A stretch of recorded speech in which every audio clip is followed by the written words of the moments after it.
Baik, ini adalah soalan ketujuh bagi tutorial direct current. Anda diberikan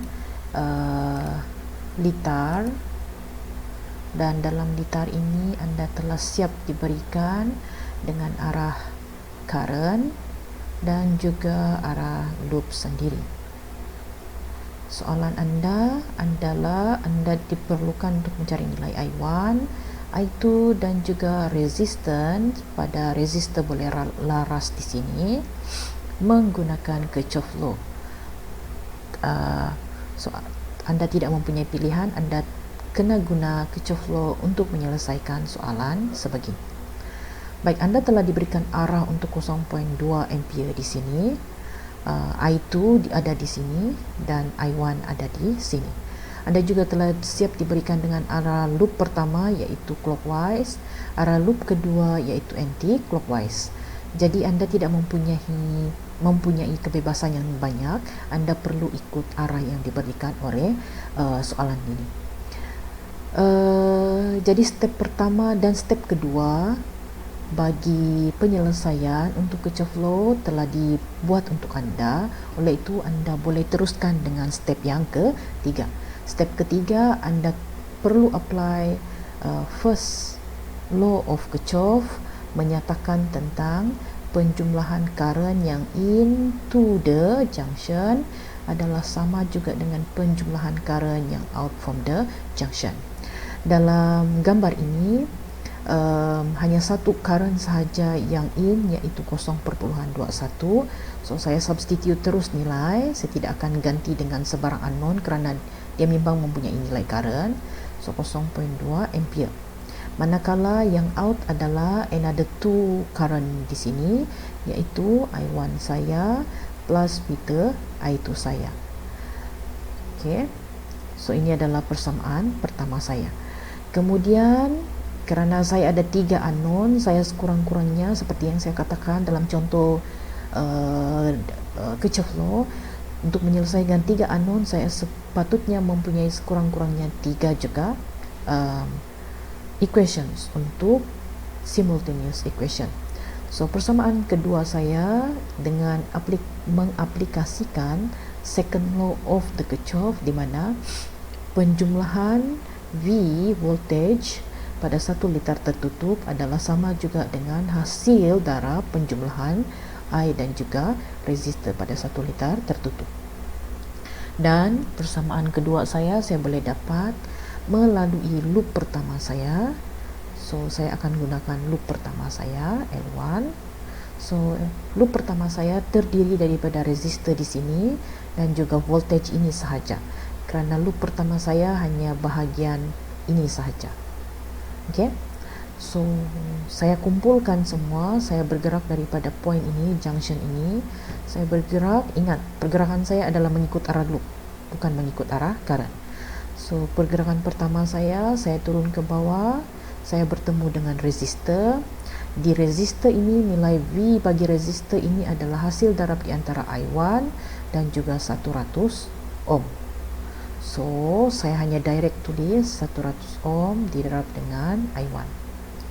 Kemudian saya tidak mau berjalan kembali, so saya terus tentukan directions atau sign untuk nilai V saya di sini. So nilai V saya di sini adalah kerana pergerakan loop saya adalah sama arah dengan arah current I1, oleh itu saya tidak perlu bekerja keras untuk berenang.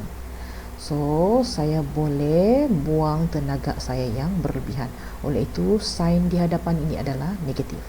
Kemudian saya berjalan sehingga ke junction ini. Saya tidak akan pergi ke sebelah sini, instead saya akan pergi sebelah sini kerana loop satu hanya terdiri daripada 2 ini sahaja.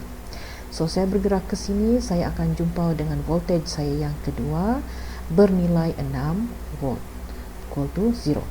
So di voltage saya yang kedua ini, saya bergerak dari negatif terminal ke positif terminal. Saya bergerak dari kaki bukit ke tempat yang lebih tinggi.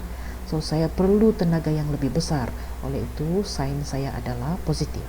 Kalau anda lihat pada persamaan kedua anda telah boleh selesaikan secara directly nilai I1 saya. So I1 saya sepatutnya adalah negatif 6 dibahagi dengan negatif 100 equal to 0.06 ampere. Anda telah ada nilai I1.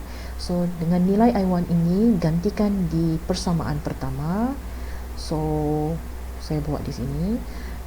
Saya gantikan 0.01 di persamaan pertama, saya akan dapat nilai I2 saya iaitu 0.2 tolak dengan 0.06.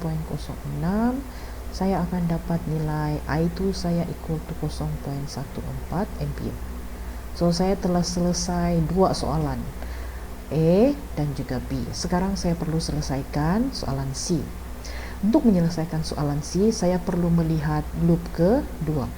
Loop kedua saya terdiri daripada resisten 100, resisten boleh laras saya yang tidak mempunyai nilai iaitu unknown value, ini yang saya perlu cari, dan yang ketiga adalah power supply saya dengan 3 voltage. So seperti biasa saya akan bergerak daripada junction ini dan saya bergerak menggunakan loop ini which is anti-clockwise. So saya akan turun ke bawah, saya jumpa resistor pertama saya dahulu. So V di resistor pertama ini adalah hasil darab di antara 100 dan juga I1. Seperti biasa, kerana arah saya sama dengan arah current dia, so sign saya adalah negatif. Kemudian saya berjalan kembali sehingga ke junction, menuju ke sebelah kanan saya akan berjumpa resistor boleh laras saya, di mana V pada R ini adalah hasil darab di antara I2 di sini, sebab I2 ini bergerak daripada point ini turun ke bawah sampai resistor boleh laras. So V saya di R boleh laras ini adalah I2 didarab dengan R. Memandangkan saya telah cari nilai I2 di soalan B saya, so saya boleh substitute terus nilai I2 iaitu 0.14 didarab dengan resistor. So 0.14 didarab dengan resistor. Pada arah ini, arah loop saya adalah bertentangan dengan arah current saya, kerana current saya datang daripada sini, tapi arah loop saya datang daripada sini.